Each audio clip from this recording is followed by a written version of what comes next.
Populismo, polarização, pós-verdade. 3 palavras que sozinhas pouco diriam sobre os desafios democráticos vivenciados na última década, mas que juntas constituem pilares de movimento político inserido no século XXI, capaz de ameaçar e até subverter democracias ao redor do mundo, inclusive aqui no Brasil. Não é preciso ir longe. 6 de janeiro de 2021, o Capitólio norte-americano foi invadido por centenas de apoiadores do ex-presidente Donald Trump, inconformados com o resultado das eleições que consagraram Joe Biden o presidente dos Estados Unidos. 8 de janeiro de 2023, tentativa de golpe com a invasão dos prédios públicos dos 3 poderes da República por apoiadores bolsonaristas inconformados com o resultado das eleições que afirmaram Lula presidente do Brasil. A invasão ela ocorre após anos de alegações do ex-presidente Jair Bolsonaro quanto a supostas fraudes nas urnas eletrônicas que nunca foram comprovadas. Vencidos nas últimas eleições, Trump e Bolsonaro são ameaças passadas? Após 4 anos, os Estados Unidos estão novamente em ano eleitoral e Trump é o candidato dos republicanos. O que esperar para a democracia brasileira, sobretudo diante de tantas similaridades entre o trumpismo e o bolsonarismo? Para falar sobre o tema, hoje o Vá de Café tem o privilégio de receber o professor Emílio Peluso, que é professor associado de Direito Constitucional da Faculdade de Direito da UFMG, tanto da graduação quanto do programa de pós-graduação. Foi coordenador do programa de pós-graduação em Direito da UFMG de 2021 a 2023. É mestre e doutor em Direito também pela UFMG, inclusive recebendo o prêmio CAPES de tese em Direito. E também é co-coordenador do Constituições, Centro de Constitucionalismo e Comparativismo. Seja muito bem-vindo, professor. Eu que agradeço demais a oportunidade de estar dialogando aqui com você, Ingrid, da gente poder debater esses temas aí que são tão candentes, né? São candentes, são tão atuais e que ocupam um espaço no imaginário da sociedade, não só no imaginário, né, Emílio, mas na realidade da sociedade que impacta para além da nossa política, mas impacta relações sociais, impacta as relações com os nossos familiares, com os nossos amigos. Então, é um grande privilégio. Confesso que esse tê-lo aqui no Vá de Café, ele é de fato eu me sinto muito prestigiada, muito feliz, muito honrada e, com certeza, vai ser uma grande oportunidade para quem está aqui nos assistindo. Dito isso, vamos para as perguntas, porque aqui no Vá de Café a gente não se esquiva de assuntos difíceis, mas eu venho dizendo que a ideia é a gente tocar nesses assuntos, mas com responsabilidade científica, só que de uma forma leve e acessível, porque o objetivo aqui não é ficar eu e você falando o nosso famoso juridiquês que mais afasta do que aproxima as pessoas do nosso diálogo. Então, eu já vou para a minha primeira pergunta, combinado? Uhum. Então, vamos lá, olha lá. Muito se falou, e na verdade ainda se fala. Eu introduzi aqui o Vá de Café, inclusive trazendo essa questão sobre os perigos democráticos que vêm desse movimento do trumpismo, do bolsonarismo, apesar de serem 2 ex-presidentes que se dizem comprometidos tanto com a democracia quanto com a constituição dos seus respectivos países. E a pergunta que eu queria, de fato, introduzir aqui o nosso episódio é há, de fato, um comportamento político que ameaça a democracia por parte desses ex-presidentes? Eles são, de fato, um perigo para a democracia ou não? Eu acho que sim. Eu acho que tudo que a gente pôde perceber nos últimos anos, e você foi lembrando aí na introdução do episódio, né, de como que a gente consegue até estabelecer alguns padrões de similitude entre o que se deu nos Estados Unidos, aquilo que vem acontecendo no Brasil, né? Fatos que se dão, né, e agora mais recentemente, a gente está aí há poucos dias aí do atentado contra o ex-presidente Donald Trump, e aí a gente vai fazer a comparação naturalmente com o atentado contra o ex-presidente Bolsonaro aqui no Brasil, né, a facada em Juiz de Fora.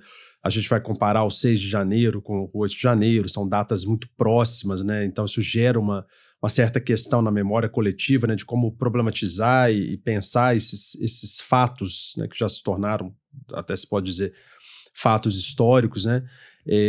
Isso tudo vai fazer com que a gente tenha ali, sim, uma certa uma régua para que a gente possa, de alguma maneira, medir o que se deu durante todo esse processo, né?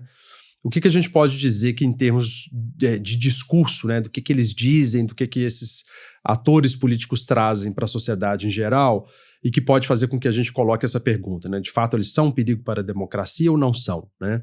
A primeira coisa é dizer, num discurso, ou né, em geral, no discurso político, que eles não são um perigo para a democracia, que, na verdade, eles são a própria corporificação, a materialização da democracia, né? Isso tudo retoma muito um sentido daquilo que a gente chamaria aí, né, para usar uma linguagem acadêmica ou mais científica, né, daquilo que na ciência política se chama de majoritarianismo, né? A ideia de que a democracia é tão somente o que eleitores, numa maioria, possam definir num processo eleitoral. O que tem tudo a ver com o próprio sistema político que nós adotamos, né? No sistema presidencial, no sistema presidencialista, é mais fácil da gente perceber essa ênfase, né, numa pessoa como chefe do executivo, uma única pessoa.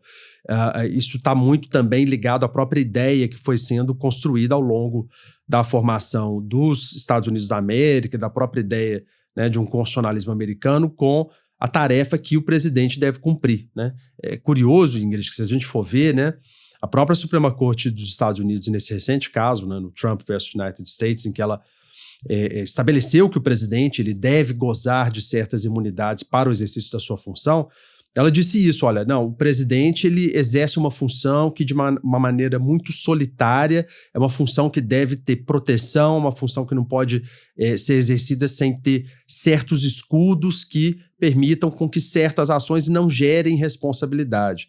O que é um discurso muito contrário à própria ideia que a gente teria, né, na própria noção de república sobre o que esperar de um mandatário, de um presidente, de um deputado, de um senador, né?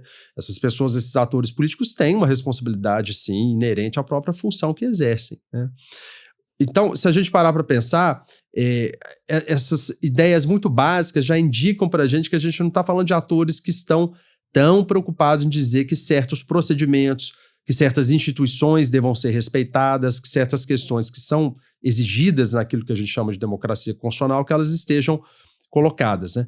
Basta que você se receba um número maior de votos num processo eleitoral, e aí como que você receberia quase que uma carta branca para você poder levar adiante os objetivos daquela parte da política, né? Daquela parte daquela certa segmentação política da sociedade, custe o que custar, né? Isso está muito no discurso do próprio presidente Trump durante o seu mandato eleitoral, né, de 2016 a 2020, né, na sua agressão, por exemplo, à atuação de juízes no Poder Judiciário norte-americano, o que a gente compara novamente com a forma como o próprio Bolsonaro também tinha uma posição agressiva em relação ao Supremo Tribunal Federal, ao Tribunal Superior Eleitoral, né, que é parte de uma certa tática de que, olha, não, eu estou aqui porque eu represento uma maioria, um número de eleitores considerável, e aí eu não posso ficar aqui limitado por todas essas exigências, né? Mas aí tem alguns pontos da sua fala que me chamam a atenção. Primeiro,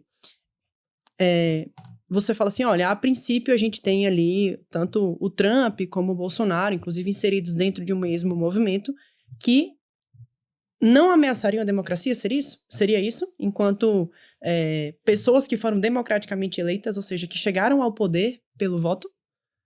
Não, o discurso que se vai fazer, né, de quem vai receber votos nesse sentido, talvez assim a gente pudesse botar uma etiqueta para o Trump, para o Bolsonaro, para o Orbán na Hungria, né? Alguns autores vão chamar isso de iliberalismo, né? O iliberalismo parte desse pressuposto. Olha, a gente tem uma ênfase muito grande no aspecto majoritário de como um processo eleitoral se dá.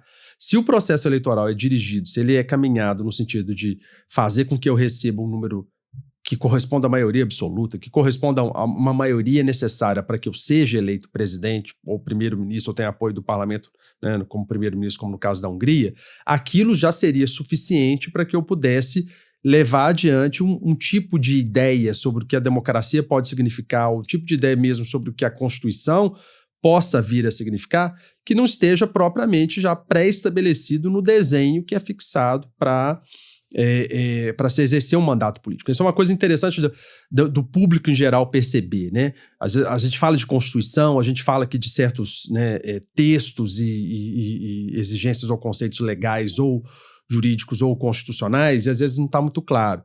Mas uma coisa que é preciso que a gente tenha em consideração é isso. Por exemplo, a ideia de Constituição, ela já dá um mapa básico para que aquele que vai exercer essa função majoritária, ele tenha que seguir, né? Por exemplo, a Constituição de 1988 tem uma série de exigências lá de cunho social, né, de redistribuição de renda, que mesmo que você diga, olha, eu sou um candidato extremamente libertário, eu sou um candidato que é muito pró-mercado, e no meu mandato, então, nós não vamos ter nenhum tipo de política social, porque o Estado não deve intervir nisso.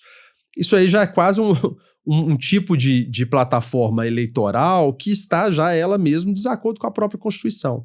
Então, quando o candidato diz assim, olha, eu vou cumprir o mandato eleitoral e juro, né, como presidente, respeitar a Constituição, ele automaticamente já está dizendo que ele precisa respeitar, não significa que ele não possa recorrer, claro que ele pode recorrer, mas é que ele precisa respeitar instituições como o Congresso Nacional, como o Supremo Tribunal Federal, como a Suprema Corte Americana, como o Congresso americano. Mas eles respeitaram? Porque uma coisa é você ser eleito pelas vias democráticas, é você ter, inclusive, a gente vai chegar lá numa próxima pergunta, mas talvez seja essa a grande questão quando a gente pensa de movimentos como o trumpismo, o bolsonarismo, enfim, desses movimentos que dentro de uma leitura feita por mim, se inserem num contexto de um autoritarismo que ocorre por meio... Autoritarismo, um semi-autoritarismo, um caráter que é de fato de um enfraquecimento democrático mesmo por aqueles que a princípio gozariam de um status, de uma presunção de legitimidade democrática. Olha, você foi eleito pelo povo, você alcançou pelo voto majoritário a legitimidade de ocupar esse espaço, que é um espaço privilegiado de fala e de poder, e que você a princípio está ali representando o povo. Mas a minha pergunta uma coisa é você alcançar o seu mandato pelas vias democráticas. Outra, que me parece diferente, é quando você ocupa os espaços de poder, você levar adiante um governo democrático. E aí, é nesse sentido a minha pergunta. E aí? A gente pode olhar, por que o trumpismo, o bolsonarismo, eles geraram tanta preocupação se eles, a princípio, foram eleitos democraticamente? Ou será que a gente não teria que questionar até uma concepção do que é a democracia? Será que a democracia simplesmente é uma expressão majoritária daquela regra, né? One man, one vote. Um homem, um voto, então, beleza, alcançou a sua maioria, você já goza de uma presunção enfim, de um governo democrático, de um compromisso democrático, um compromisso institucional também, um compromisso constitucional de fazer valer aquilo que está na Constituição? Minha pergunta é essa, eles levaram adiante um governo democrático ou não? Democracia é majoritarianismo? Não. Democracia é só isso? É só regra da maioria? Não é. Não. Então, assim, a primeira avaliação que a gente já consegue fazer, julgando já mandatos passados desses dois atores políticos, era no sentido de que não, eles não cumpriram, não fizeram, não tentaram levar adiante um mandato eletivo em que eles prezassem plenamente pelo cumprimento e por exigências que fossem exigências legais ou constitucionais. Está sendo mais fácil a gente perceber e categorizar essas questões em relação ao ex-presidente Bolsonaro, porque as instituições no Brasil foram mais incisivas em relação à necessidade de responsabilidade política dele, né? No mínimo, a gente já tem o Tribunal Superior Eleitoral com uma condenação estabelecendo uma inelegibilidade que vai, né, retirar o próprio ex-presidente Jair Bolsonaro do jogo político por algum tempo, né? Ainda que ele possa atuar, né, apoiando outras candidaturas.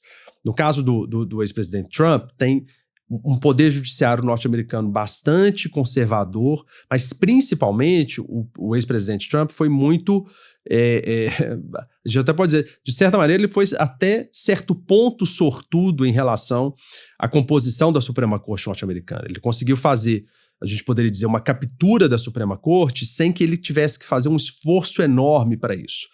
É claro que o Partido Republicano já havia ajudado o ex-presidente nesse sentido, né? Distorcendo normas, ainda que a gente pudesse chamar de normas implícitas constitucionais nos Estados Unidos, relativas, por exemplo, à composição da Suprema Corte, né? Só para que a gente possa esclarecer, né, o que a gente teve no final do governo Obama, a gente tem uma possibilidade de nomeação para a Suprema Corte, em que a presidência do Senado, de maioria republicana, refuta a necessidade de submeter aquele nome indicado pelo presidente Trump, que era o Merrick Garland, para a Suprema Corte norte-americana. E aí essa vaga ela é empurrada para o mandato do Donald Trump. sob o argumento de que, olha, num último ano de mandato eleitoral, um presidente não pode nomear alguém para a Suprema Corte porque ele pode perder a eleição e isso seria indevido. Quando nós temos o mandato do Trump, aparecem mais 2 vagas para que o Trump possa... Aliás, não, o Trump já nomeia para a primeira vaga o Neil Gorsuch, depois ainda consegue fazer uma outra nomeação, que é a do Brett Kavanaugh, pela morte quer dizer, ainda durante uma possibilidade de nomeação no curso do mandato. Ao final do mandato, a gente tem mais uma vaga na Suprema Corte, de novo agora, num final de mandato, num último ano de mandato presidencial, e aí ninguém questiona, a maioria republicana diz, não, a essa nós vamos submeter. E aí aquela regra que valeu contra o Partido Democrata agora já não se impõe. Isso é muito próprio do tipo de atuação em que há autoritarismo, né, na descrição desse tipo de manifestação, mas eu vejo mais aquilo que a gente costumou descrever como um certo iliberalismo, que tem como característica principal você se utilizar do próprio sistema constitucional, do próprio sistema jurídico para deturpar e alcançar algum tipo de finalidade eminentemente política. Então, o que se fez? Né? Agora, eu não tenho coerência com relação àquilo que aconteceu no passado, agora eu posso nomear de novo. Então, você tem uma Suprema Corte hoje, cuja maioria consegue chancelar um pouco do que aconteceu durante o primeiro mandato do Trump, sem questionar aquilo de maneira incisiva, né? E aí tem todo um contexto político em que a coisa vai ganhando um destaque, né, por conta das eleições que vão acontecer esse ano, né, por conta agora do próprio atentado contra ele, em que, né, a gente hoje mesmo já teve, né, uma juíza de primeira instância já mandou arquivar um dos processos relativos a documentos sigilosos que teriam sido violados por ele. Então, o que a gente percebe? O contexto vai se colocando de uma certa maneira em que todas essas apunhaladas na Constituição acabam, ou apunhaladas no sistema jurídico, elas acabam, de alguma maneira, refletindo num ganho político lá na frente. Tem mais uma vez... porque é uma fala muito rica, né? E é uma fala que tem várias camadas que se a gente pegasse a gente já teria uma discussão bem profunda para travar. Mas eu vou separar a minha argumentação em 2 pontos que me chamaram a atenção. Uhum. Primeiro, essa tentativa de cooptação institucional por esse movimento político, ou seja, são representantes que quando chegam ao poder buscam literalmente cooptar, influenciar a composição dos outros poderes de uma forma que desequilibra de fato. Eu não gosto dessa expressão separação dos poderes ou equilíbrio entre os poderes, porque não tem equilíbrio, que tem um tensionamento constante entre os poderes. Mas a partir do momento que eu influencio a composição de um outro poder, como você colocou em relação à Suprema Corte norte-americana, e a gente teve esse mesmo movimento sendo tentado pelo Bolsonaro. Não conseguiu, mas ele tentou. Tanto que a campanha de 2018 do Bolsonaro era, quando eu alcançar a presidência, eu vou colocar 11 isentos lá dentro, tem alguma fala dele nesse sentido. E a gente tem, mais uma vez, com o apoio de um Congresso, porque é importante que a gente ressalte que figuras como Bolsonaro, Trump, não atuam sozinhos. Uhum. Há uma chancela por parte das outras instituições, sobretudo do Poder Legislativo, para poder amparar aquele projeto iliberal, autoritário, a depender da perspectiva do que você entenda por um movimento político liberal ou autoritário. Inclusive, eu vou te fazer essa pergunta daqui a pouquinho. Uhum. Mas o meu primeiro ponto de atenção é a gente entender como esses 2 movimentos, essas 2 figuras, têm um tipo de postura política semelhante. E talvez, essa vai ser a minha primeira pergunta, depois eu vou fazer a segunda quanto à diferença entre o que seria um movimento político liberal e autoritário. Uhum. Mas o que eu queria, para informar mesmo, saber melhor, o que a gente pode ver de semelhança entre o trumpismo e o bolsonarismo? O que eles têm de similar? Não é de igual, mas de similar. O que poderia associá-los dentro de um mesmo contexto? Porque, para a gente que se insere no meio acadêmico, talvez a gente tenha uma maior facilidade, até pelas pesquisas desenvolvidas, de identificar esses pontos de convergência e que nos chamam a atenção. Mas que, para quem bebe de outras fontes de conhecimento, para quem utiliza, via de regra, essas informações mais rápidas, tipo internet, jornais e notícias midiáticas que me causam muita preocupação, talvez a gente precise estabelecer um ponto em comum, assim, o que acontece aqui, que está acontecendo aqui? E por que isso daqui é perigoso? Uhum. Então essa seria a minha pergunta. Porque algumas características que possam situar esses 2 movimentos dentro de esses 2 governantes dentro de um mesmo movimento político. E aí depois eu faço a pergunta quanto a diferença entre um movimento político e liberal e autoritário. Que isso também, eu acho que é uma distinção importante. Eu acho que vale a pena a gente explorar algumas similitudes entre os movimentos políticos, né? Sempre com aquele alerta anterior, no sentido de que, olha, a gente está falando de contextos políticos bastante diversos, né? A sociedade norte-americana tem semelhanças com a sociedade brasileira, mas tem diferenças abissais, né? Mas é possível perceber algumas táticas que talvez, e aí isso pode estar conectado com a próxima questão, né? Que talvez vão colocar esses dois atores junto com os movimentos que os apoiam como atores liberais.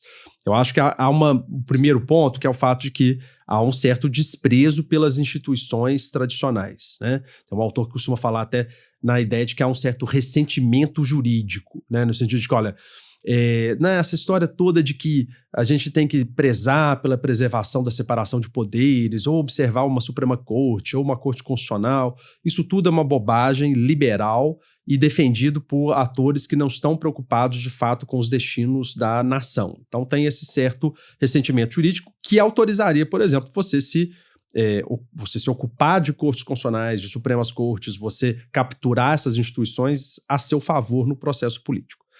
Um outro ponto que eu acho que é importante é que tem uma certa, pode se soar como contraditório, né, mas há uma certa identidade que não é única, né? Assim, é uma identidade quase que por dissociação. Deixa eu tentar me fazer entender melhor, né? A coisa se dá mais ou menos no seguinte sentido. O importante para esses dois movimentos é que os objetivos políticos estejam bem determinados, mas não é necessário que as pessoas comunguem exatamente das mesmas concepções de vida, né? Assim, o que eu quero para a minha vida, o que é o objetivo. Isso é interessante a gente problematizar se a gente for estudar, por exemplo, uma autora brasileira ou ver o que a Isabela Calil já pesquisou sobre o bolsonarismo no Brasil, né? Que é muito claro nesse sentido. Você tem gente apoiando o bolsonarismo de estratos sociais muito diversos, de posições mesmo individuais ou concepções de vida muito diversas, inclusive pessoas às vezes que estariam no âmbito ali mais ligado à esquerda, de apoio, né? Ou pessoas que integram a comunidade LGBT que ia mais apoiando o projeto bolsonarista. O mesmo pode-se dizer em relação aos norte-americanos e ao apoio que tem crescido, por exemplo, entre os negros, os latinos. Ou seja, tem uma certa... a coisa é estratificada num certo sentido. Mas lá no final, as pessoas querem o quê? Elas têm o objetivo de eleger um presidente que comunga com elas esse certo desprezo pelas tradições liberais que aquele determinado país tem. Some-se a isso o fato de que isso talvez faça com que essas pessoas se unam nessa identidade, né, muito diversa, um certo conservadorismo, né? Uma ideia de que, olha, não, o passado é sempre melhor do que o presente ou do que o futuro. E ninguém melhor do que um ator em específico, uma identidade que se dá nesse sentido de que, olha, eu preciso daquele presidente para poder levar adiante esse tipo de ideia de que o conservadorismo deva ser protegido a qualquer custo, né? Tem um certo sentido de uma segurança que é necessária nesse sentido de que você tem uma única fonte da qual emana a autoridade daquele determinado Estado, né? Então, esses elementos indicam que há certas similitudes entre o que o trumpismo quer e o que o bolsonarismo quer, né? Mas são movimentos que são movimentos distintos e que têm determinadas questões contextuais que a gente não pode deixar de observar, né? Faz todo sentido, e talvez algo que me chame a atenção também dentro desses mesmos... do tipo de política levada adiante por esses dois governantes seja a existência de um inimigo em comum. Eu não necessariamente preciso concordar com a sua compreensão de vida boa, do que você entende como sendo algo bom para você, mas nós passamos a compartilhar um movimento em comum a partir de um inimigo em comum. Uhum. E esse inimigo em comum é que se destaca, pelo menos dentro da minha percepção, dentro desse movimento, de que o inimigo em comum são as nossas próprias instituições. Então, eu tenho a mídia, e aí eu tenho o STF do ponto de vista institucional, eu tenho a mídia, eu tenho meu próprio concidadão.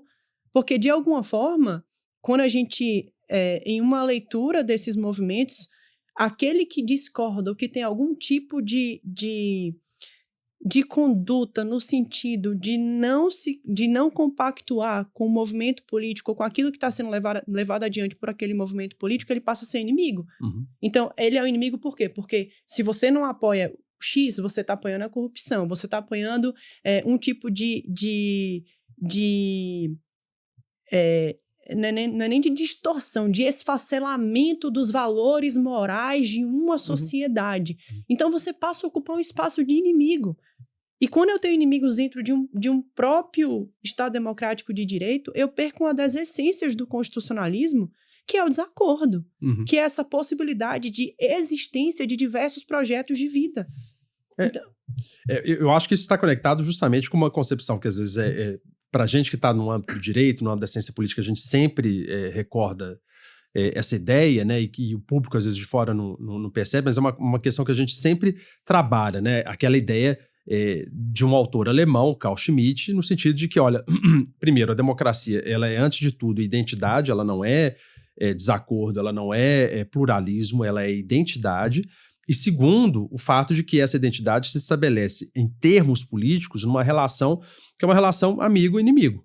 Quem não faz parte, então, não comunga daqueles determinados objetivos que eu tenho para o projeto político que eu estou buscando, ele tem que ser tratado como inimigo, né? A velha história, né, do fim do processo eleitoral em outubro de 2018, né, quando o Bolsonaro diz, olha, quem não concordar com o bolsonarismo, nós somos a maioria, e quem não concordar com o bolsonarismo vai ser enviado para a ponta da praia, que era uma alusão, né, a forma como na ditadura torturadores se livravam de corpos, né, durante o regime. Então, que é uma ideia de que, olha, não, se você não é parte daquele processo, você pode ir para o exílio, ou você pode simplesmente não integrar mais a sociedade, ou, na pior das hipóteses, né, se pensar num regime, né, totalitário, em que você possa, inclusive, cogitar da própria eliminação física como política de Estado. Esse tipo de ideia é uma ideia que não é incomum, né? Que não é um problema propriamente para o trumpismo, não é um problema para o bolsonarismo, né? Eu posso trabalhar tanto desmantelando as instituições, como eu tenho que trabalhar também no sentido de tratar aquele agente político que se opõe a mim como um inimigo. E esse inimigo é sempre melhor que ele seja etiquetado da forma mais simples e direta possível. Então você vai chamá-lo, por exemplo, de comunista, sem que você tenha que se preocupar minimamente em saber, olha, há necessidade de se discutir hoje se o comunismo ainda está de pé, né? A gente vai falar em comunismo, né? Durante o governo Bolsonaro, né? A gente percebeu o próprio Ministério das Relações Exteriores tornando tão ruim a relação com a China, né? Que na verdade era pintada como um regime eminentemente comunista, mas que apesar de adotar o Partido Comunista como o responsável por conduzir a política, adota hoje, economicamente, tem um processo, aliás, adota um sistema capitalista, inclusive muito mais, ou tem sido muito mais produtivo do que várias nações do mundo como um todo. E esse tipo de distinção não vale a pena ser esclarecida, né? A gente tem que ter uma etiqueta bem direta, simples, o comunista, o corrupto, e a gente coloca aquela etiqueta em qualquer tipo de inimigo político. E coloca essa etiqueta, inclusive, em pessoas que integram, como você bem lembrou, o projeto político, mas que começam a criar certas distorções ou problemas dentro do próprio movimento, né? A gente teve uma postagem no Twitter recentemente do deputado federal Ricardo Salles, né, a respeito do golpe da tentativa de golpe de Estado na Bolívia, né? E ele disse, olha, não, aqui, né, aliás, na Bolívia, nós não temos as melancias que nós temos aqui. Ao que ele estava se referindo? Ele está falando, então, a melancia se tornou um termo para dizer que você estava descrevendo alguém integrante das Forças Armadas que usasse o uniforme verde, mas que por dentro era um comunista, né, vermelho, como o interior de uma melancia. E essa alusão dele, esse tipo de comentário, é um comentário que leva muita curtida, porque ele simplifica ali num único tweet, numa única frase, um tipo de relação que é muito mais complexa, né, e que, na verdade, é uma forma de dizer, olha, o problema das nossas Forças Armadas foi que essas forças não apoiaram devidamente uma tentativa de golpe no Brasil. E aí você torna uma coisa que é extremamente complexa, dificílima, né, mesmo que você possa dizer, olha, as Forças Armadas tiveram um papel fundamental para o 8 de janeiro, para que ele pudesse se desdobrar daquela forma, como eu acho que tiveram, né? Mas você simplifica a coisa sem perceber exatamente o que significa a atuação daquela instituição naquele momento, que é próprio dos dois sistemas, dos dois movimentos. Essa simplificação é própria, inclusive, do agir comunicativo inserido dentro desses dois movimentos políticos, para não dizer que eles fazem parte do mesmo movimento político, apesar das suas similaridades. Existe essa reprodução de falas fáceis, rápidas, que são compartilháveis, inclusive a apropriação dos espaços virtuais por um tipo de discurso fácil, palatável e que mexe com as nossas emoções. Porque eu tive uma aula, uma disciplina do doutorado lá na UNB, que trazia exatamente esse paralelo entre direito, política e como que hoje as nossas emoções, elas fazem parte dos movimentos políticos de enfraquecimento democrático da contemporaneidade. Então, movimentos como o trumpismo, o bolsonarismo, falam diretamente com as nossas emoções. Emoções primárias, gente. Assistir divertidamente outro dia, se você assistir divertidamente, você consegue entender porque as reações são tão fortes a alguns tipos de discursos que pautam esses dois movimentos. E que nós precisamos refletir para que a gente não caia, para que a gente não seja capturado por nossas emoções. Porque se você me perguntar, Ingrid, você é contra a corrupção? É claro que eu sou. Emílio, você é contra a corrupção? Agora, o que você entende, assim, quando você me pergunta se você deseja um poder público que seja pautado pela probidade administrativa, pelo respeito institucional, pelo compromisso com os direitos fundamentais, é um pouco redundante falar que todo mundo aqui concorda que sim, que todo mundo deseja isso. A questão é quando você utiliza um discurso, que é um discurso que parte até de um desejo cívico das nossas pessoas, para poder criar um suposto inimigo e dizer que você não digamos assim, eu sou o salvador e eu estou aqui como o antipolítico, né? Porque a gente passou até aquela ideia do político como o ser corrupto, aquilo que tá associado a todos os devaneios morais possíveis da nossa sociedade. E aí surgem essas figuras que são os anti-arquétipos do político, que parece falar da cabeça, que fala um monte de besteira, então eu agora aqui dentro desse movimento vou representar todo mundo que não concorda com a política da forma como está. E a gente... E é um movimento fácil, né, de ser capturado. Uhum. E não é à toa que eles lograram êxito. Pode falar. Dentro do discurso deles. Assim, a questão é sempre também fazer um uso abusivo. Até para ser justo com o Habermas, eu acho que a questão não é nem de explorar tanto o agir comunicativo, porque esse tenderia a beneficiar a própria existência da política, né? Eu acho que é explorar mais o agir instrumental, no sentido de que, olha, eu vou usar a linguagem na forma mais deturpada que eu puder para alcançar algum tipo de objetivo político. E essa é uma outra característica do iliberalismo, né? A ideia de um certo oportunismo político. Sim. Se você pega o governo Bolsonaro e vamos dizer assim, uma certa, ainda que fosse mais reduzida, coalizão que o apoiou de início, você vai perceber que havia atores ali que não eram exatamente do perfil que, por exemplo, a gente poderia atribuir, se a gente fosse escrever politicamente, um Carlos Bolsonaro, né? Uhum. E isso começa a ser eliminado logo no início do governo dele, porque esse tipo de dissociação não faria bem para o movimento como um todo. Era preciso ter um discurso que fosse um discurso mais uníssono, né? Com uma voz só. E aí isso tudo vai acontecendo. Se você pega o mandato todo de 2018 a 2022, várias pessoas vão ficando pelo caminho, vão sendo descartadas, porque se explora justamente essa ideia de um oportunismo político ao máximo, em que eu posso pegar o próprio discurso político como um todo e dizer, olha, não, isso aí que você está tentando fazer, na verdade, apoiando, por exemplo, alguém da esquerda, é ser corrupto, né? Ah, não, a esquerda não sabe... Eu ouvi há pouco tempo atrás alguém dizendo que a esquerda, logo depois do atentado contra o Trump, né, que a esquerda não sabe perder, né? O que, assim, é uma redução muito grande, que é uma redução que atende muito a isso que o bolsonarismo almeja, né? Você precisa tornar as coisas complexas simples. Colocá-las memetizá-las, entre aspas, tornar um meme aquilo tudo que você puder explicar em termos de questão política e aderir àquele meme muito assentado no que você apontou, em emoções, muito antes de você colocar a questão em termos racionais. Não vai haver termos racionais. Então, por isso que você não busca uma discussão que preze pelo melhor argumento. Você busca, na verdade, uma derrota que às vezes até pode acabar na força. E aí, só para adicionar. Esse é um elemento tão importante porque ele vai acabar se desdobrando na forma como a gente vai começar a ver como recorrentes episódios de violência política, né?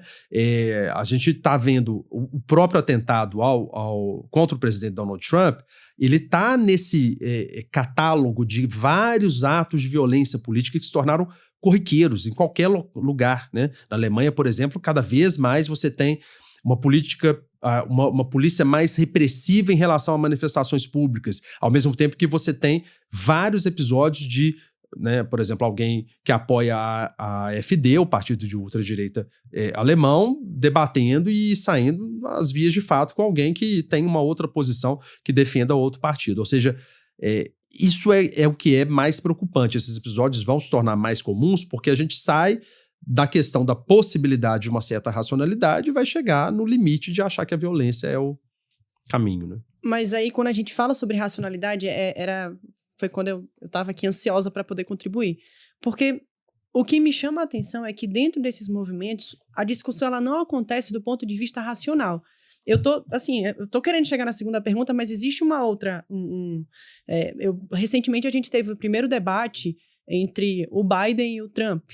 E você tem, assim, durante todo aquele debate, o Trump com o mesmo tipo de estratégia de comunicação, em que ele é um ótimo orador, então ele fala com convicção, uma verdade bem contada e contada de forma firme, ela acaba virando uma verdade. Então ele fala com grande convicção, mas ele tem uma capacidade de falar mentiras por minuto que me chama a atenção. Porque eu, com toda a minha honestidade, nem no meu melhor dia de criatividade eu conseguiria bolar tantas mentiras e inseri-las dentro de uma mesma frase, de uma mesma sentença. Então, o que me chama a atenção, o que me preocupa, enquanto mais que como pesquisadora, mas como cidadã, é que, ao que parece, para a gente combater esse tipo de discurso fácil, mentiroso e que pauta esses movimentos políticos, a gente não dialoga com a racionalidade. A gente tem que partir para um diálogo emocional. E um diálogo emocional, como você colocou, vem cada vez mais terminando no uso da força ou da violência, nem que seja uma violência argumentativa. Pode ir lá. Eu acho que, na verdade, assim, tem esse ponto, com certeza, a gente percebe que há essa possibilidade de, a todo tempo, a gente está transformando o discurso em uma certa ação, e essa ação vai ser uma ação política de força, né? Mas tem também a característica que talvez permeie a sociedade das mídias sociais em geral, né? E que vale, às vezes, para qualquer espectro político, né? O fato de que você precisa de uma mensagem que seja uma mensagem direta, rápida, simples, e ela vai ter que constar de poucos caracteres ou ela vai ser desenhada, do que você ter que lidar com o fato de que, olha, não, para eu entender qual que é o problema daquilo que o Trump está colocando, eu preciso ler e entender o que significa isso e o que significa aquilo.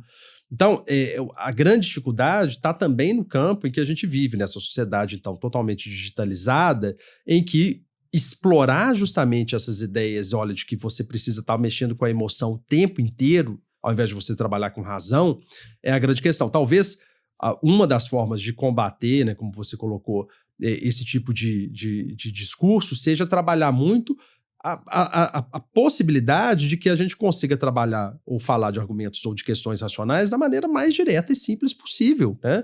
Você consegue também contar uma verdade usando um meme, você não precisa necessariamente contar uma mentira. Então, essa que é a grande questão. O que é um ponto que eu acho que tem uma certa impaciência da academia, tem uma impaciência da esquerda, né? Tem uma impaciência de vários espectros políticos, até mesmo o centro, de proceder esse tipo de coisa, né? De proceder esse tipo de trabalho aí de como tornar o discurso acessível, direto, simples e menos empolado. Faz todo sentido. E a gente estava até, para quem está acompanhando a gente aqui no podcast, a gente estava conversando, eu e o Emílio aqui, do quanto que nós precisamos, inclusive o perfil dele vai estar aqui na legenda do podcast, mas é de ocupar esses espaços de uma forma informativa e que seja leve para tornar acessível um tipo de conhecimento que às vezes não é Primeiro que é entender que existe hoje um padrão inserido na sociedade de consumo feita para rolar a tela. Então, é impressionante como as nossas crianças hoje, elas já ficam assim com o dedinho, e isso me chama muito a atenção, um tipo de padrão comportamental inserido dentro revolução digital enfim, que já está mais do que uma revolução, já é uma realidade digital que a gente vive. Nós estamos impacientes, nós queremos conteúdo rápido e se o conteúdo não chamar a nossa atenção tem até dentro do marketing digital que eu gosto, se o conteúdo não chamar a sua atenção em 3 segundos, a gente tende a rolar a tela. Então, como é que eu chamo a sua atenção em 3 segundos? Eu uso um gatilho mental vai mexer com as suas emoções. Então, esse é o lugar, e que é muito bem feito pela extrema-direita, porque a extrema-direita percebeu essa tendência e ela se ocupou dessa tendência. Ou seja, se a população, a sociedade não quer notícias rápidas, toma aí, várias. Porque são vários disparos de mensagens e uma vai colar. Uhum. Pode ser que essa aqui cole para você, essa aqui cole para mim, mas uma vai colar ali e a gente vai acabar capturado pela notícia. Então, é um movimento que nós precisamos repensar para não só fazer uma autocrítica, porque acho que a gente precisa refletir enquanto seres humanos. Falar, será que eu tô impaciente? Às vezes eu me vejo impaciente rolando tela, Ingrid. Respira. Tira um tempo, lê, dá uma oportunidade, escuta um pouco mais, que pode ser que a pessoa te surpreenda.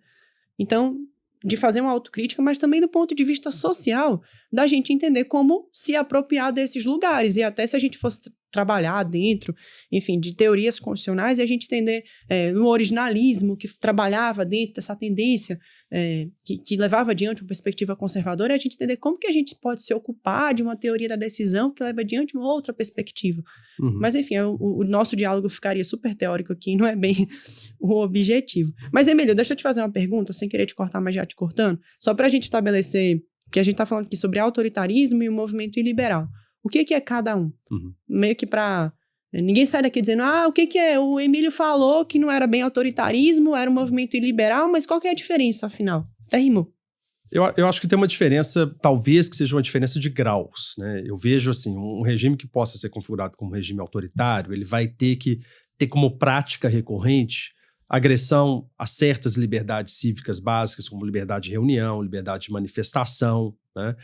Liberdade de associação. Isso é parte da prática daquela determinada instituição. Mas não é só parte da prática das instituições que fazem parte do Estado. Ela tem que ser comungada por várias dessas instituições, né? Um regime que consiga já se definir como autoritário, eu veria como um regime em que você tem o presidente de claro perfil autoritário conseguindo conduzir certas medidas autoritárias no exercício da sua função cotidiana, e você tem também legislativo e judiciário auxiliando de uma maneira muito direta nesse tipo de atuação que vai acabar atingindo ou tendo efeitos também para a forma como a sociedade se comporta em termos eleitorais. Então, assim, você chega num nível tal em que é possível você já pré-definir que, apesar de você ter aquilo que a gente chamaria de algum tipo de regime competitivo, né, tem eleições, eu já sei de antemão que o resultado vai ser mais ou menos num certo sentido.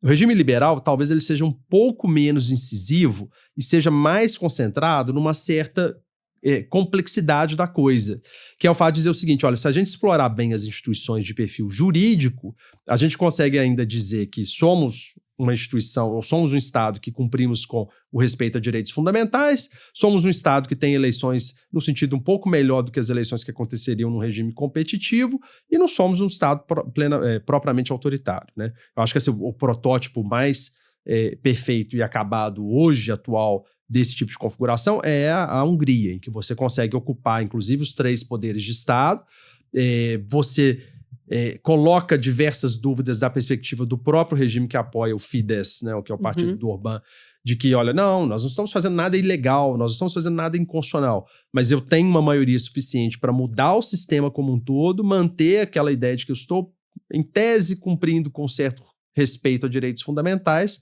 mas no final já consigo qualificar aquele regime lá no fim como um regime competitivo, como, por exemplo, o Videm vem classificando a Hungria, né? Então, acho que a diferença está centrada nisso. O autoritarismo já tem ali uma configuração em que está um pouco mais clara a possibilidade, a impossibilidade de que a minoria vá se tornar a maioria. Enquanto que no regime liberal parece que a porta está aberta, mas a coisa está sendo controlada ali, vigiada o tempo inteiro. Seria basicamente uma autocracia em pele de democracia? Parece democracia, mas no fundo não é? Ou ainda é um pouco? Eu acho que nos dois casos, aliás, no caso da democracia, do iliberalismo, a democracia ainda pode ser algo que você possa dizer que está no lugar, né? O próprio Orbán diz isso no discurso dele, né? Nós somos uma democracia, mas uma democracia iliberal, né? Que é aquela ênfase do início da nossa fala no majoritarianismo. Uhum. No regime autoritário, eu tenho Constituição, eu tenho certas instituições básicas de Estado, mas eu já consigo ver que, olha, não, ali não se trata propriamente de um regime que é um regime que vai prezar pela participação popular ou vai prezar pelo revezamento na ocupação do poder, né? E que talvez seja algo que torne tão difícil essa percepção do momento político que nós vivemos enquanto sociedade.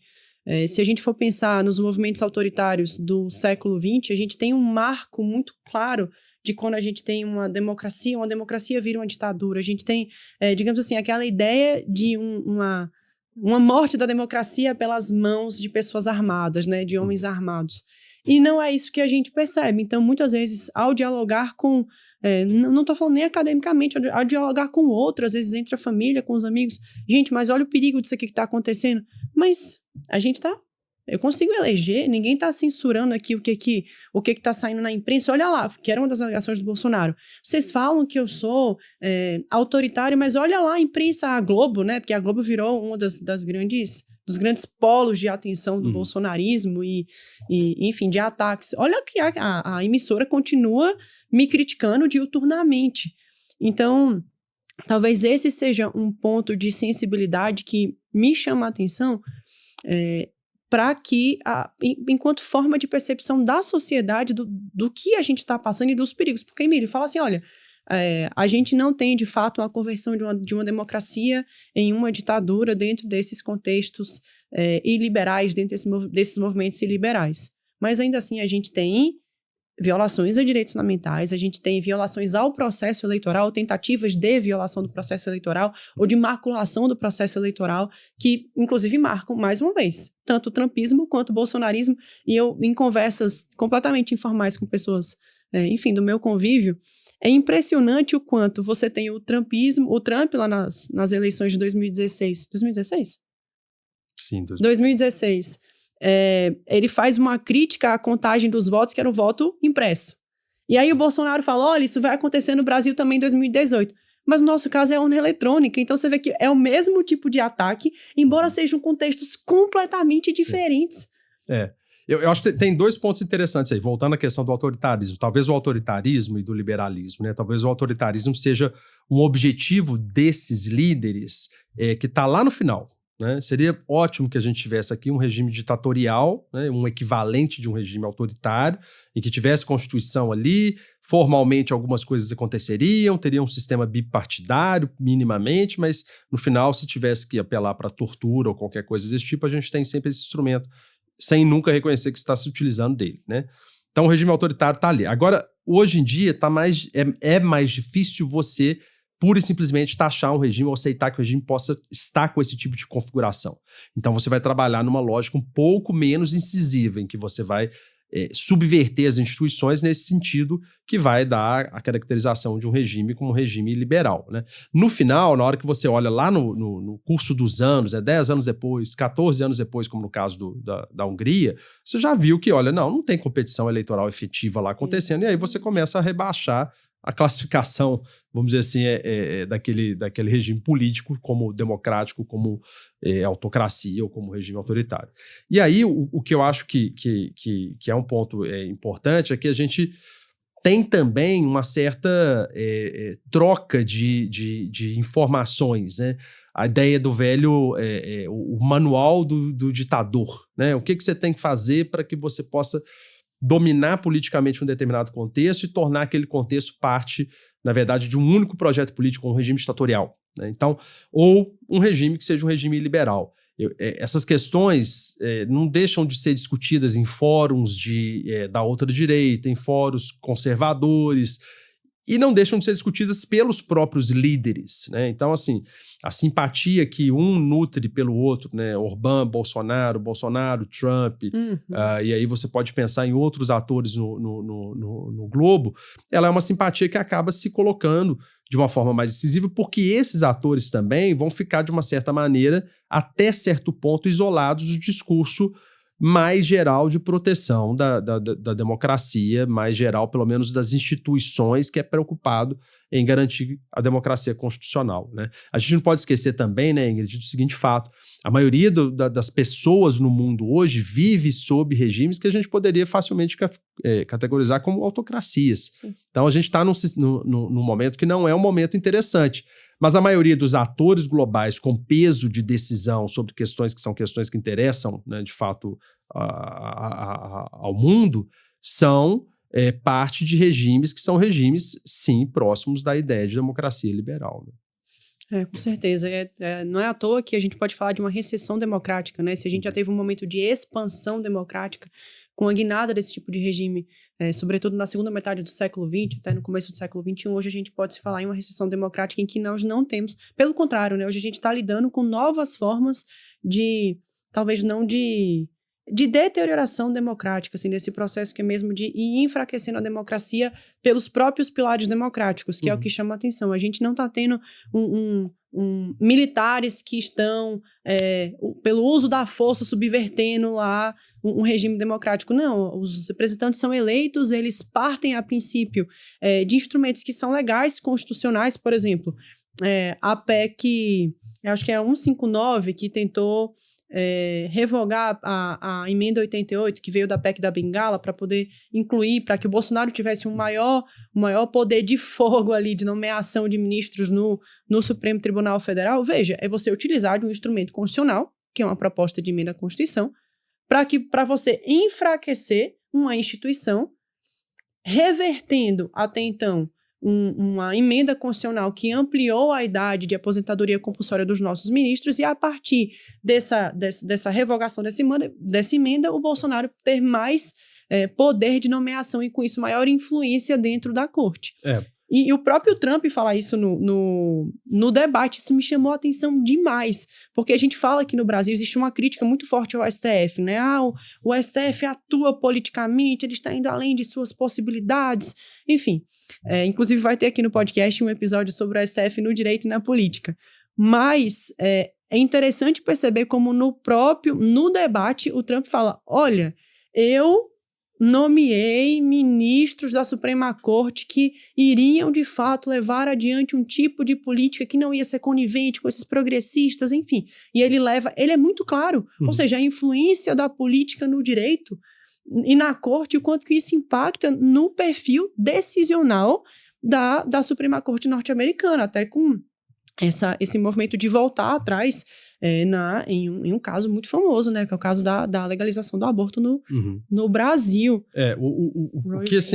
O que a gente pode perceber, né, naquilo que até que a gente já havia conversado um pouco antes, né, foi essa certa sorte, até certo ponto, a gente poderia dizer, mas misturada ali como um jogo duro constitucional, né, para usar uma expressão corrente, no sentido de que, olha, você cria oportunidades necessárias para que você possa conseguir ter uma maioria, né, os 6 dos 9 juízes da Suprema Corte suficientes para que você mudasse completamente o perfil de atuação daquela corte, né?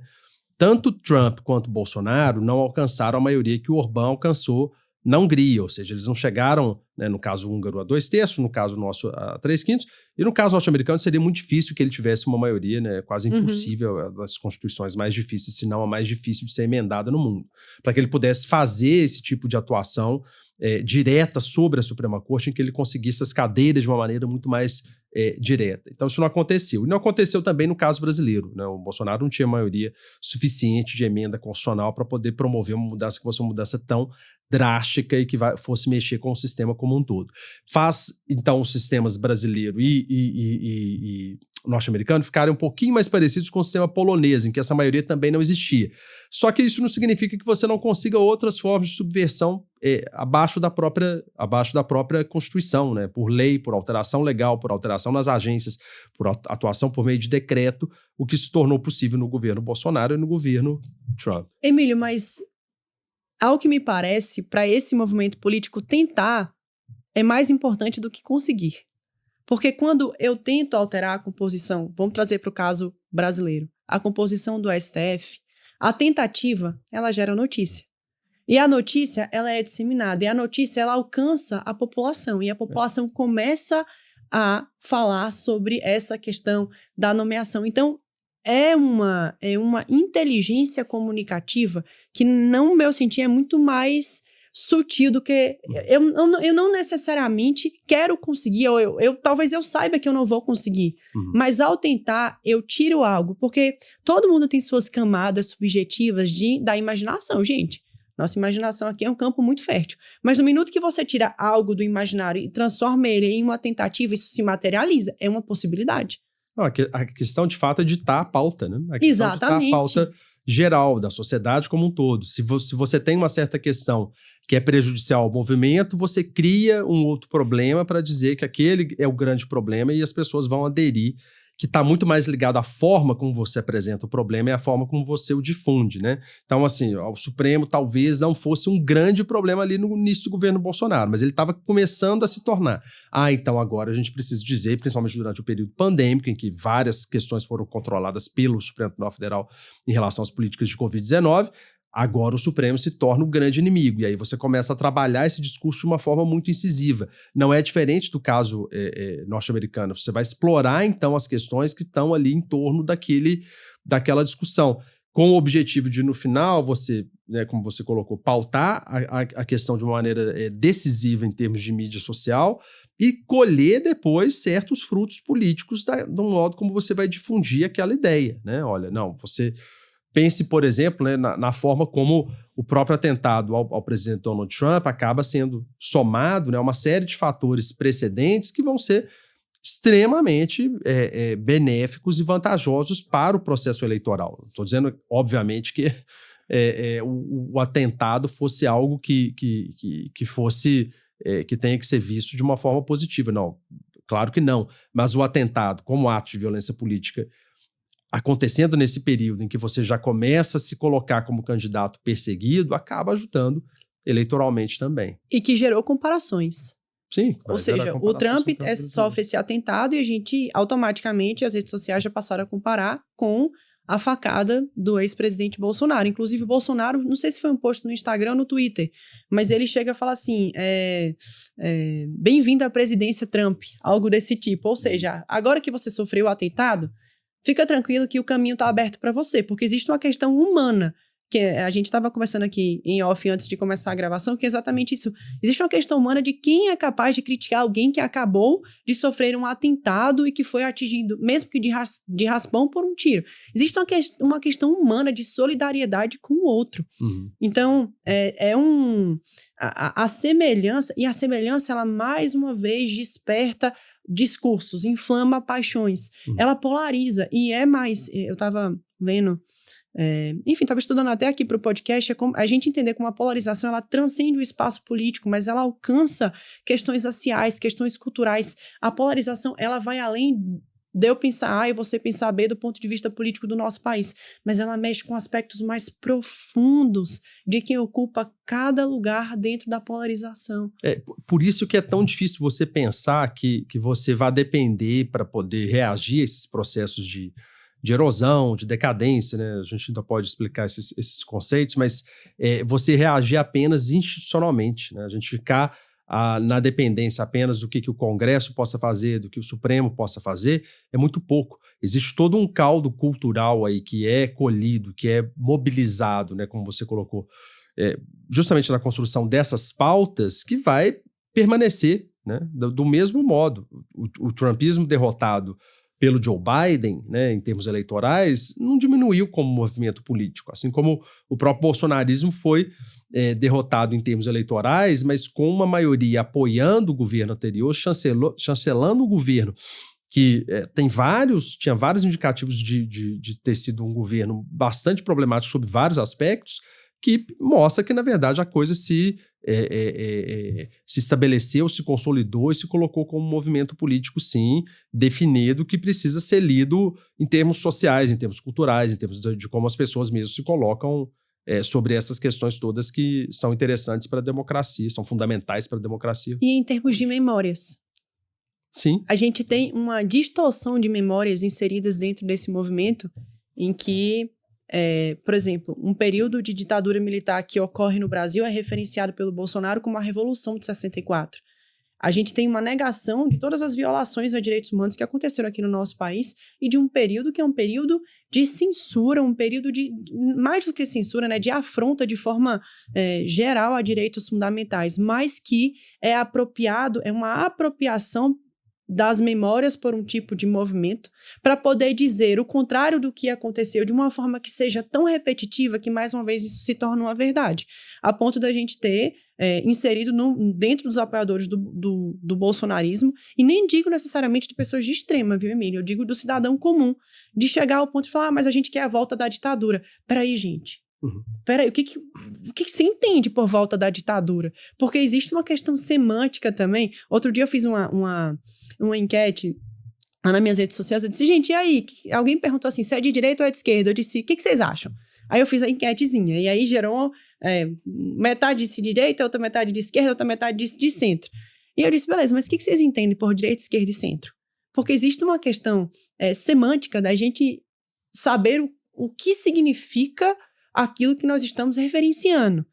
Então, é algo que eu realmente queria escutar de você, essa questão da apropriação de memórias e de quanto que isso pode ou não ser perigoso dentro de um movimento que é um movimento que eu vejo que não é de curto prazo, não é de um golpe militar, mas ele é um movimento de deteriorização democrática. A gente vai chegar lá, eu vou te fazer a pergunta sobre o seu livro, inclusive porque, gente, o Emílio é um dos meus marcos teóricos da minha tese, né? Então, inclusive vou perguntar porque eu quero colocar na tese, tem total interesse aqui meu.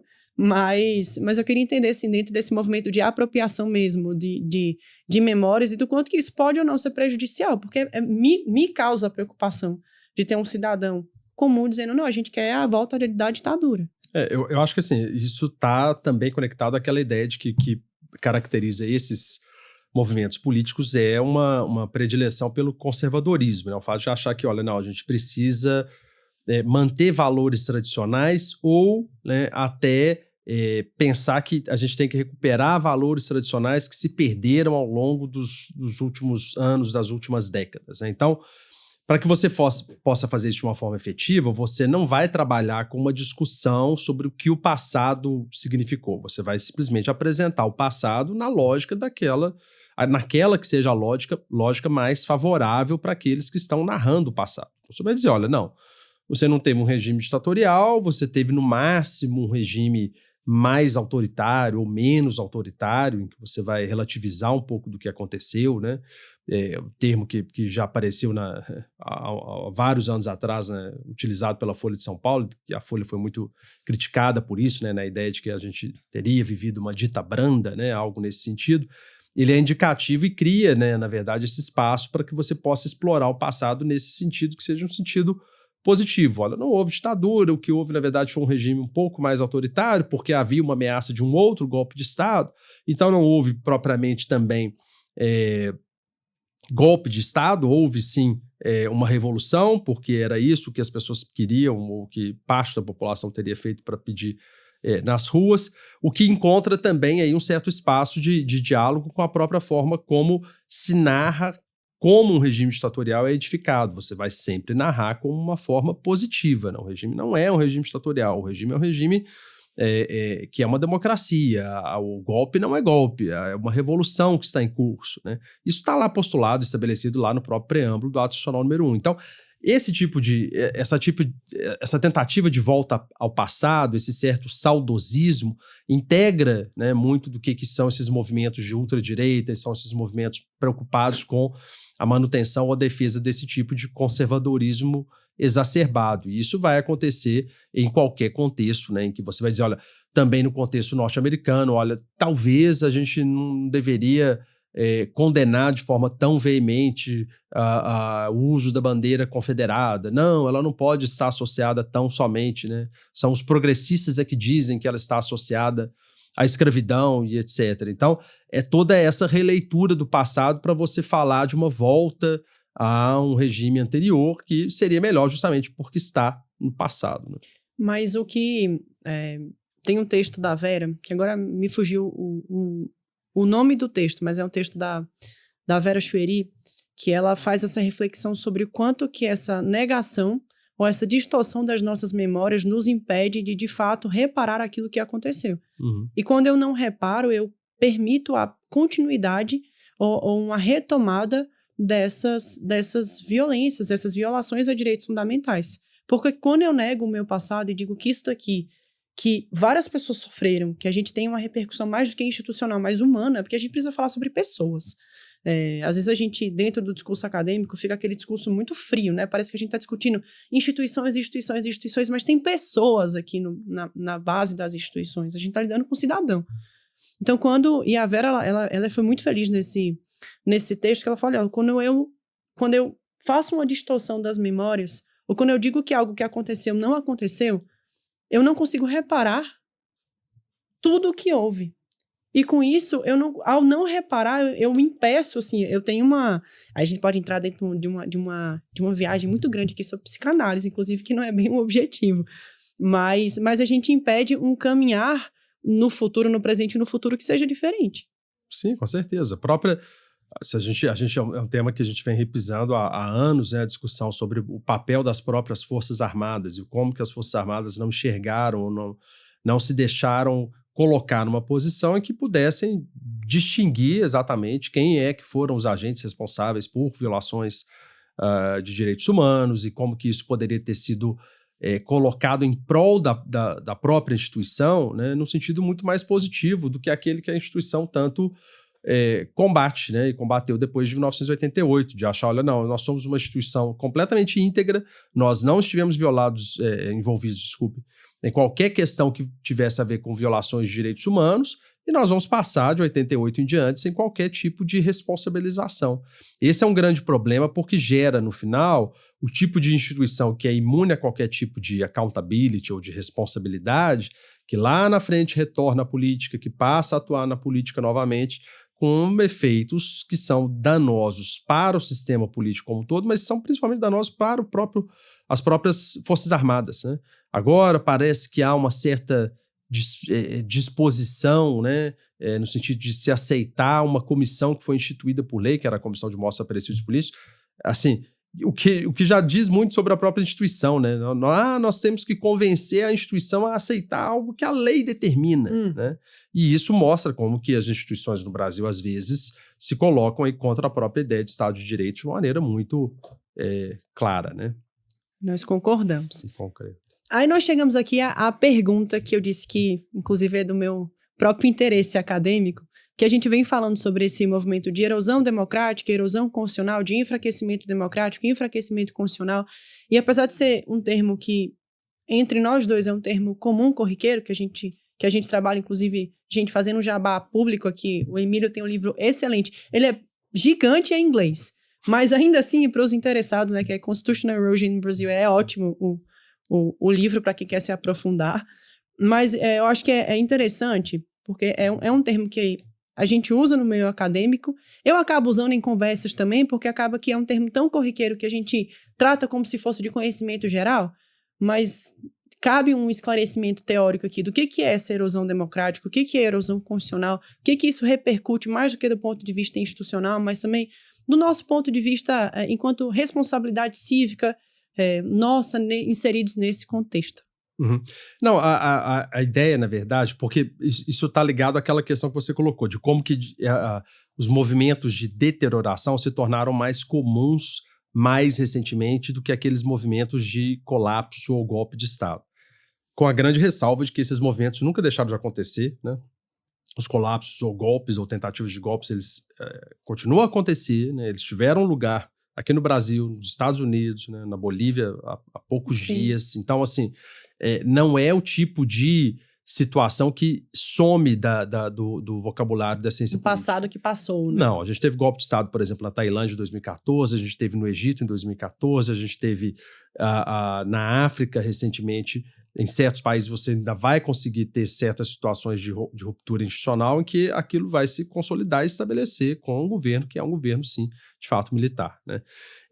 Mas ainda assim, o que tem predominado é você dizer que, olha, não é isso que nós estamos fazendo, não é uma situação de colapso que a gente está optando, a gente está tirando as coisas aqui, como que se a gente estivesse movimentando, colocando os móveis numa outra posição aqui dentro da casa. Só isso que a gente está fazendo. Nada aqui está sendo mudado radicalmente, a gente não vai demolir, destruir nada, a gente vai só trocar os móveis de lugar, né? E nessa troca, na verdade, você acaba por atacar e ir fazendo certas intervenções que podem parecer cirúrgicas, mas na hora que você olha para... Big picture. The big picture, ou na hora que você se afasta e olha para o cômodo como um todo, você diz, olha, não, a coisa mudou completamente, ela se alterou completamente.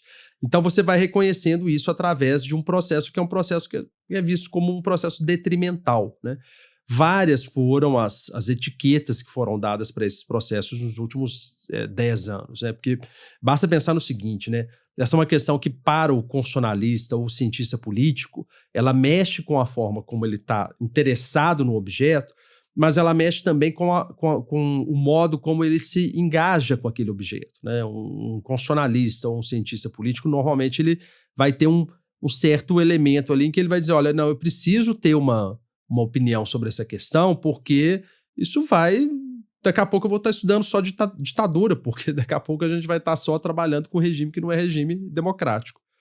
E aí já se falou em decadência democrática, em recessão democrática, né, em erosão democrática. Quando eu escrevi o livro, eu não quis criar mais uma etiqueta. E o que eu fiz, e eu deixo isso claro no livro, né? Eu falo lá na ideia de erosão constitucional, porque eu recorro à ideia de erosão, a mim me apetece a ideia de erosão democrática, que é utilizada por dois professores da Universidade de Chicago, que são o Tom Ginsburg e o Aziz Huq.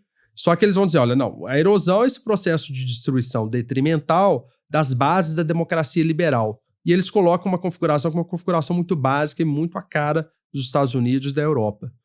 Aí eu prefiro falar em erosão constitucional para falar de uma erosão que ataca a ideia de identidade constitucional que pode ser estabelecida conforme o sistema que você esteja tratando. Então, uma coisa é a identidade constitucional norte-americana, outra coisa é a brasileira, outra coisa é a colombiana, outra coisa é a sul-africana, etc.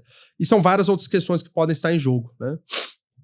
Por exemplo, aqui no caso brasileiro, a gente também atacar o sistema de direitos sociais e econômicos que nós temos é um processo de erosão detrimental, que não vai ser exatamente o caso norte-americano. Então, a minha ideia de contribuir foi dizer o seguinte, olha, eu não vou criar mais uma etiqueta para não parecer aqui que a gente é dependente ou viciado em criar conceito novo, e vou tentar aqui, na verdade, utilizar um conceito pré-existente, apenas, né, reinterpretando ou dando uma contribuição singela à discussão num sentido que fosse até mais aberto a outras experiências, né? E se a gente olhar para esse contexto de erosão constitucional, como que ele acontece no Brasil? O caso brasileiro é um dos mais complexos, um dos mais difíceis, né? Você olha para o caso como um caso húngaro ou polonês, você consegue perceber muito facilmente ali, porque você está falando de um sistema que é o sistema mais simples, é uma sociedade são sociedades evidentemente complexas, mas que tem ali certas instituições, às vezes, sujeitas à captura de uma maneira muito mais direta. No caso brasileiro, isso envolveu uma série de questões que foram, desde mesmo 1988, se colocando, né? O problema que a gente discutiu aqui agora há pouco, de uma transição pouco explorada, né? De uma discussão sobre a questão tradicional de uma maneira mais efetiva, poucas reformas institucionais, pouca reforma das Forças Armadas, o problema de como que o judiciário, no pós-2000 principalmente, acabou ele mesmo também se engajando em questões que tinham um teor político muito profundo, que ensejariam, demandariam decisões que fossem um pouco mais econômicas, e que acho que de 2014 a 2018 isso gerou um problema grave. O modo como a própria Lava Jato, como algo, né, dentro do próprio sistema judiciário, criou diversas consequências negativas para o próprio sistema político. O modo como a própria questão da desigualdade permaneceu como um problema gravíssimo no pós-88, e aí a gente pode falar até de questões macroeconômicas que foram exploradas num certo sentido negativo. Então, o que eu tento apontar no livro é essa série de fatores que vão tornando o processo brasileiro um processo bem peculiar e com características próprias, né? E que não se exaure na persona porque a gente tem uma péssima tendência a buscar culpados, né? É fácil apontar o dedo e dizer que a culpa é do fulano, do beltrano, e a gente automaticamente se desresponsabiliza dentro desse mesmo movimento no qual nós, enquanto sociedade, fazemos parte. E foi algo que me chamou a atenção da leitura do seu livro, que é a gente entender essas múltiplas dimensões constituem um movimento de erosão constitucional no Brasil. Não para que a gente busque responsáveis, né, apontar dedos. O problema da polarização é o Bolsonaro. Não, o problema da nossa polarização começa muito antes. A gente tem uma questão complexa que se coloca sobretudo a partir de 2013 e que a gente tem um aprofundamento dentro de um contexto histórico brasileiro, um contexto que é de colonialismo, de amplas desigualdades sociais, que é racista, que é machista, enfim, dentro de um panorama socioeconômico, cultural, que nos traz até esse momento daqui. Uhum. Então, ao invés da gente que É claro que a gente tem pessoas como Trump e Bolsonaro que levam esse contexto esticam a corda, né, da democracia. Então, ela fica ali naquele liame entre aí, vai estourar, não vai estourar, e isso captura a nossa atenção. Mas, mais uma vez, apontar dedos é buscar respostas simples e fáceis. Sendo que a gente começou conversando aqui, a gente começou nosso diálogo falando, olha, a gente tem que tomar cuidado para não ficar nessas simplificações sem olhar para os não ditos ou para os tons que estão ali para além do que está muito, muito na nossa cara. A gente tem que entender as complexidades, as tonalidades da discussão que pauta o que nós estamos vivendo. Na verdade, assim, voltando àquele ponto, olha, como que a gente consegue uma tradução para uma série de movimentos, uma série de acontecimentos e fatos históricos que são conectados de uma forma, sim, muito complexa, né? Você não pode pura e simplesmente achar que o grande problema que precisa ser espiado do Brasil é o Supremo Tribunal Federal, ou achar que a grande questão única e exclusivamente é um problema com as Forças Armadas, ou achar que apenas nós temos um problema com o bolsonarismo, né? Tem várias outras questões, a gente tem... eu não acho que por si só o presidencialismo de coalizão ele é um problema, mas várias questões atinentes a ele são importantes e são fundamentais de serem discutidas. A distorção que foi gerada por um certo empoderamento do Congresso Nacional, que à primeira vista era positivo, né, com as emendas ao orçamento, depois foi distorcido. Então, tem uma série de questões que ainda permanecem como questões prementes, né? A eleição do presidente Lula foi simbólica no sentido de se ter um candidato que fosse mais deferente às instituições, mas o próprio processo continua a acontecer e sob diversas outras formas. Então, não é uma questão simples de ser travada, não é uma questão simples, talvez ela nem seja travada efetivamente, né? Talvez seja uma questão com a qual a gente tenha que sempre conviver. O que é um pouco próprio da democracia, né? A gente não faz democracia dizendo, olha, tá todo mundo a salvo hoje, a gente precisa ficar o dia todo e todos os dias ali trabalhando para protegê-la. Eu queria fazer uma última pergunta antes de fazer a nossa última, já que a gente já está se encaminhando aqui para o fim do nosso episódio. Confesso que eu gostaria de falar bem mais. Mas há uma curiosidade, e aí só para a gente retomar lá o contexto das eleições dos Estados Unidos, há uma curiosidade do que vai acontecer aqui. Obviamente que a gente não tem bola de cristal para poder falar, Emílio, e aí, me fala o que vai acontecer em 2026.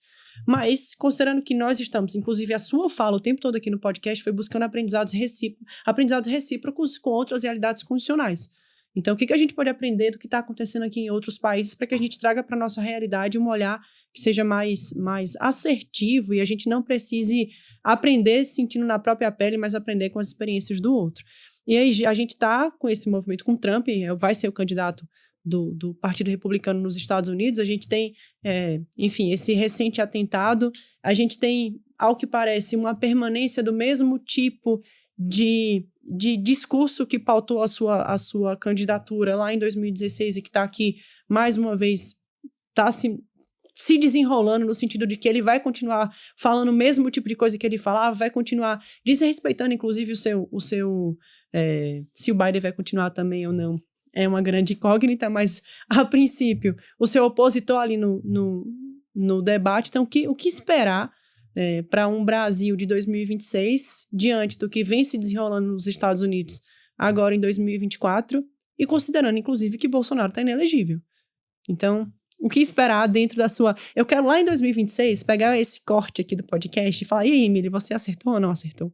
Nossa, é dificílima essa responsabilidade. Eu acho que assim, eu acho que o que dá... Talvez seja mais fácil a gente conseguir arriscar alguma resposta com o fim do ano, sabendo o que de fato vai ser o desdobramento da eleição norte-americana, né?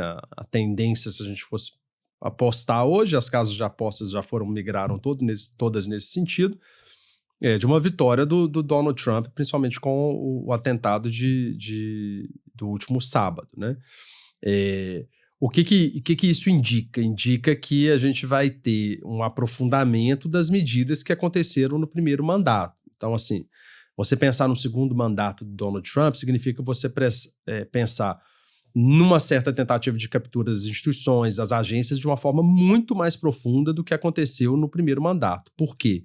Porque agora não seria só um Donald Trump, seria um Donald Trump com o que os americanos chamam de super majority, né? A Suprema Corte com 6-3 ali, em que 6 juízes vão votar de uma maneira avassaladora para reformar precedentes muito importantes, como, por exemplo, né, caso Raimondo, em que a Suprema Corte revogou aquilo que ela chamava de doutrina Chevron, que era a ideia de que as agências poderiam ter suas próprias interpretações diretas da lei, o que dava poderes maiores de fiscalização para essas agências reguladoras.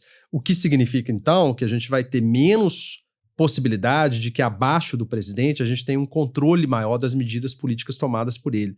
Então, isso indica para a gente um executivo centralizado na figura do presidente ainda mais forte caso o presidente Trump venha a ser eleito. Se o presidente Trump não vier a ser eleito, eu acho que a gente tem um contexto muito diverso, né? Você mesma lembrou que, assim, olha, como que tem uma certa sinergia entre esses líderes, né? Sem essa sinergia mais direta, eu acho que a coisa ganha figura ou ganha contornos que são contornos diversos e que podem, talvez, aí trazer um cenário diferente para 2026. Mas eu não consigo fazer de forma alguma qualquer aposta em 2026. Tem muito tempo ainda pela frente aí. Eu acho que, assim, o grande problema desse presente político nosso é que ele é entrecortado por eventos de uma magnitude que é absurda, né? Ninguém iria prever que o Trump sofreria um atentado, né? Talvez, assim, isso seria quase que já soaria isso mesmo como conspiratório antes do último sábado, né? Isso muda o jogo político de uma maneira muito incisiva, e a gente também não consegue prever o que pode vir a acontecer. A resistência do presidente Biden de sair da corrida eleitoral está posta, né? Talvez uma coisa que pudesse, de fato, surpreender o cenário seria, de fato, o Partido Democrata conseguir convencê-lo e trazer uma candidatura que fosse uma candidatura muito forte mesmo para conseguir derrotar o Trump, né? Mas uma vitória dele, de fato, vai ser algo muito importante para o bolsonarismo aqui no Brasil. A gente perfila divisões bem semelhantes. E até, se acontecer do Trump vir a ser eleito, existe um aprendizado que é o aprendizado de quem chegou no poder e não foi reeleito. Então, o que eu preciso... e a gente precisa compreender esse espaço de poder como uma tentativa de permanência no poder. Ninguém que está no poder quer sair do poder, gente. O poder é muito atrativo. Claro. Então, expansivo, né? E expansivo. Então, o que eu posso fazer? Existe essa... eu acho que é só acrescentar, na verdade, um ponto à sua fala, que é ele, enquanto governante, entender o que faltou para que a reeleição dele fosse possível.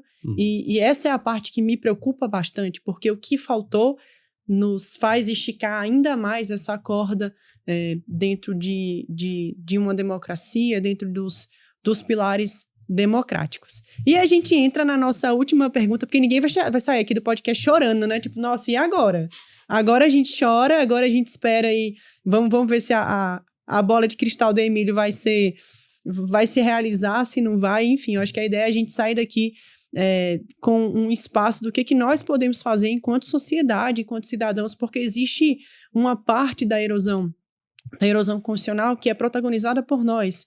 Quando nós somos capturados por um tipo de discurso, quando nós nos tornamos intolerantes à visão do outro, quando nós excluímos pessoas do nosso espaço social, do nosso convívio, porque nós pensamos diferentes. Então, nós reproduzimos no nosso micro espaço a polarização que acontece de uma forma institucional e nós, então, acabamos contribuindo dentro do nosso microespaço para que a questão ela se agrave, né?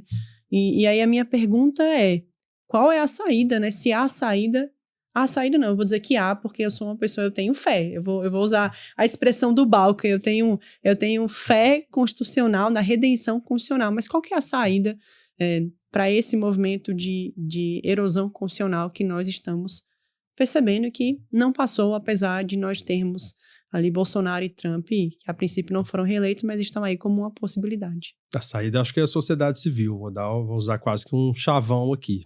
Acho que a coisa não é menos democracia, é mais democracia, né? E isso, às vezes, não é bem percebido pelas próprias instituições que têm um papel central também nesse contexto, mas eu acho que elas mesmas têm que entender, né, que, na verdade, quanto maior a participação, maior a possibilidade de a gente ter, né, soluções que sejam soluções que façam parte daquilo que a comunidade percebe como central para esse tipo de mudança ou para a criação daquilo que a gente poderia chamar de uma cultura constitucional. Então, por exemplo, se a gente compara a atuação do TSE em 2018 com a atuação em 2022, tem uma diferença muito grande. Estou dizendo que o TSE resolveria qualquer coisa lá em 2022 em termos digitais, mas o TSE de 2022 era um TSE melhor porque se deixou ouvir, né, por várias instâncias, seja de poder, seja de atuação dentro da sociedade civil e conseguiu perceber o tamanho do problema.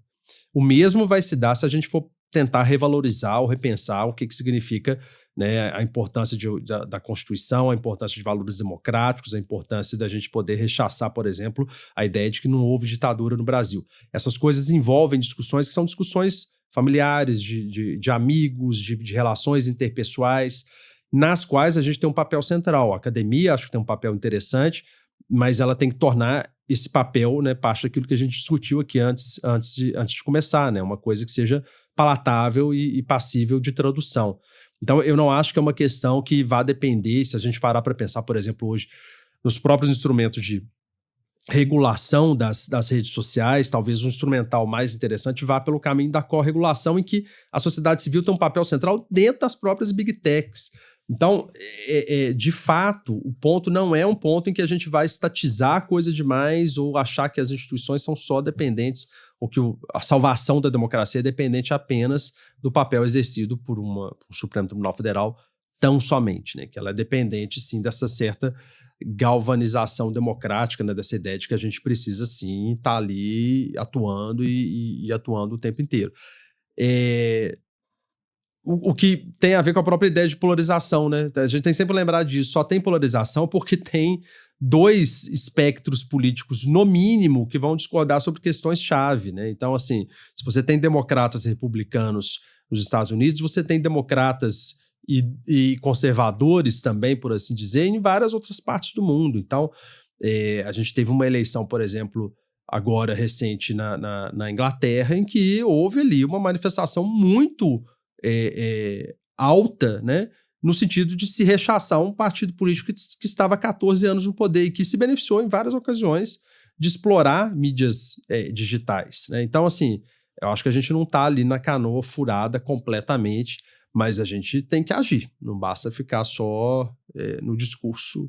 Não, assim, a ação que eu estou dizendo é a ação no sentido de conscientizar as pessoas, de colocar as pessoas para entenderem o que isso significa e indicar o porquê e quais são os problemas desses projetos autoritários. E de ocupação dos espaços de fala.